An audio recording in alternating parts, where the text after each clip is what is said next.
seorang programmer yang menciptakan sebuah aplikasi, ya. Kemudian untuk mengindeks objek, mempercepat proses pencarian. Jadi kalau udah ada struktur datanya rapi, kalau ada yang aplikasi itu yang rusak, itu akan lebih gampang mencari mana yang rusak, ya. Kemudian perbedaan data terstruktur dengan data tidak terstruktur. Kalau data terstruktur itu katanya diatur dalam format yang jelas, teridentifikasi seperti tabel dalam baris dan data relasional. Sementara tidak terstruktur itu tidak jelas formatnya seperti apa, ya.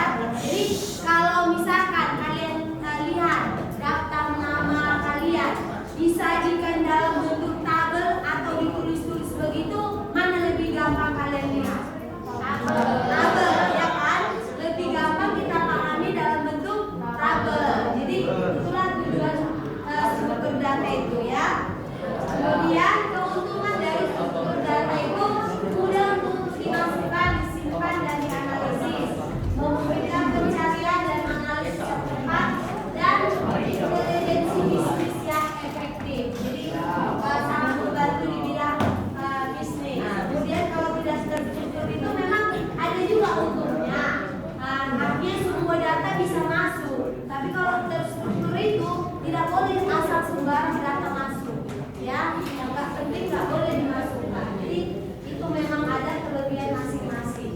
Kemudian tantangannya, data terstruktur itu capaian terbatas, pengulangan memakan waktu, kemudian modifikasi model data tidak sulit, dan data tidak terstruktur itu sulit untuk diatur, ya. Kemudian memerlukan alat yang rumit, kualitas datanya juga bervariasi.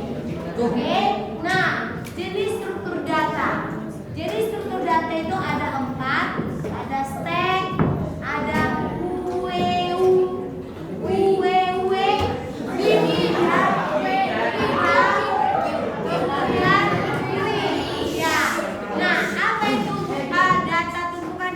perhatikan ya.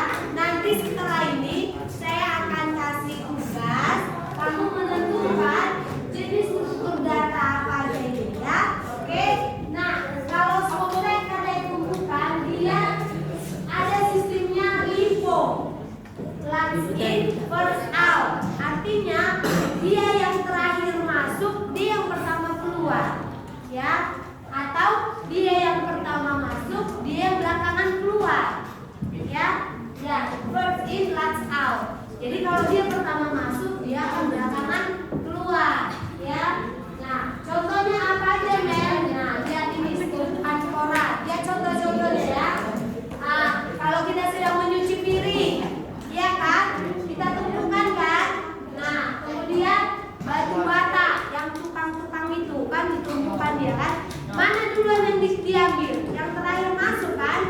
Apa bisa langsung yang dari bawah diangkat? Enggak kan, pecah batunya semua kan? Oke, jadi ini contoh dalam kehidupan kita sehari-hari. Kemudian yang kedua tadi kue-kue.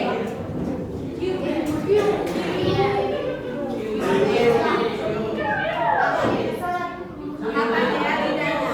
Kue atau antrian. Jadi ini kebalikan dari struktur data yang stack tadi ya. Kalau stack tadi last in first out, kalau ini first in first out, last in last out, ya. Jadi ini kebalikannya. Oke.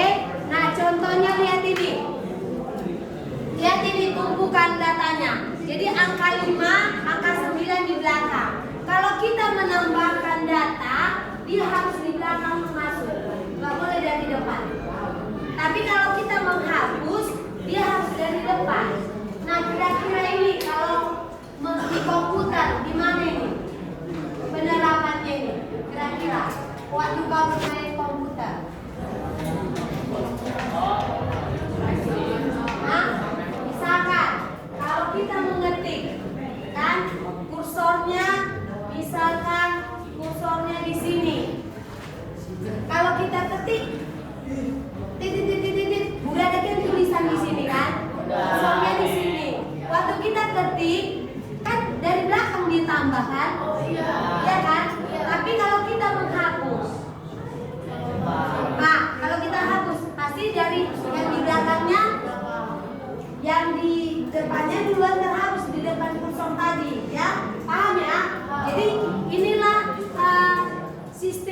struktur data ini yang diterapkan dalam komputer, ya, dalam pengetikan di komputer itu. Kemudian, nah, contoh gerak langsung. Kemudian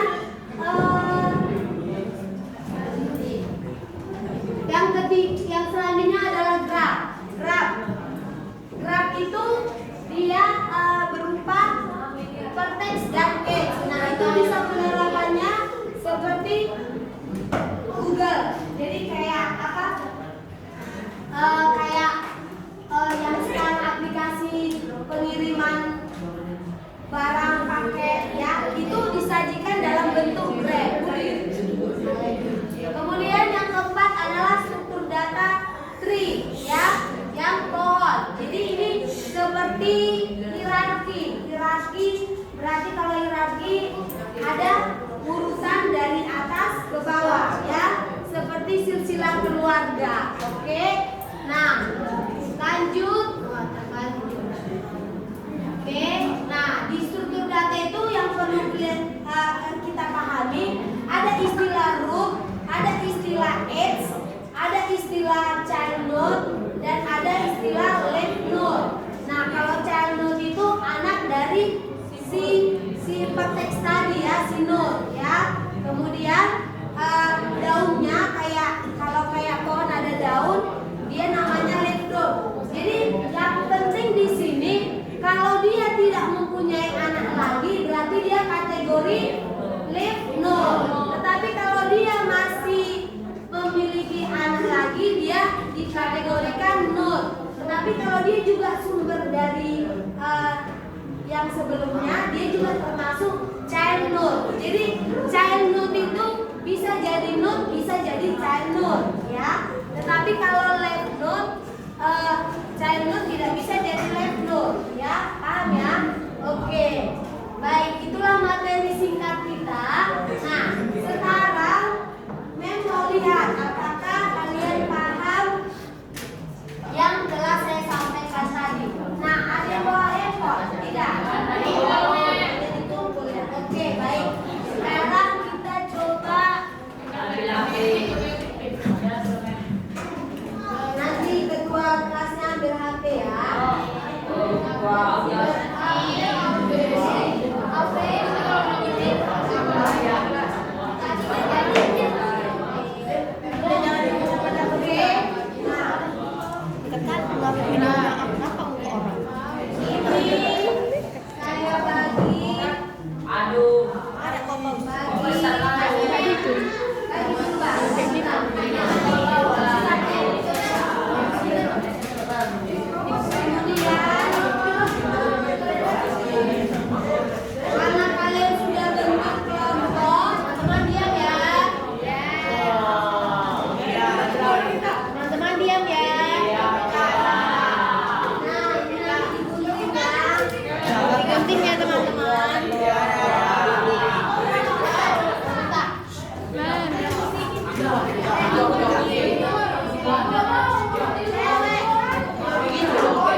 Udah ada pakai ya?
Balik nanti, naruh order saya.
sih tapi sambil direkam. Ini nggak sih dalam apa sih? Aduh.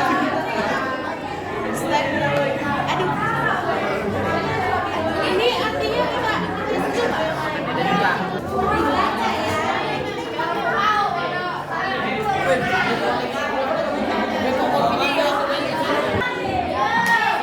Kalian duduk nanti di gini ya.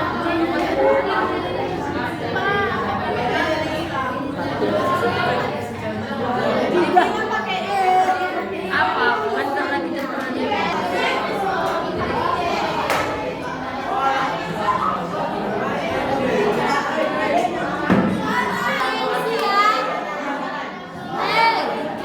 Sudah ada yang selesai.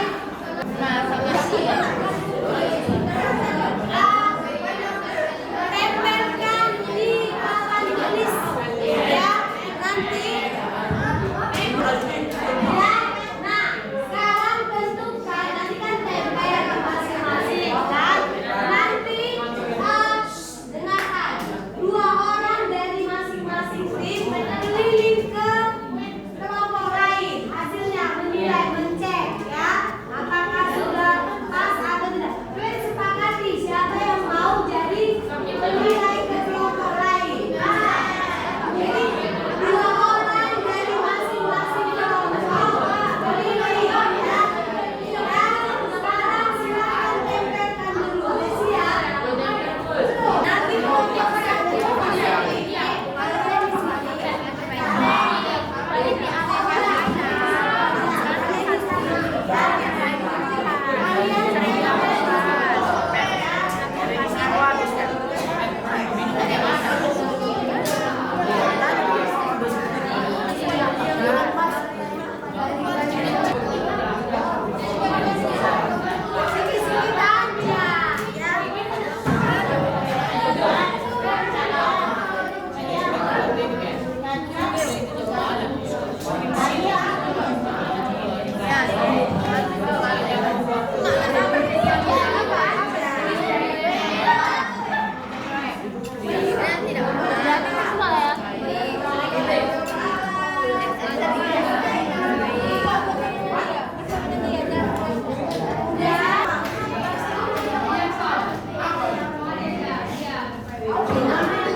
Semangat.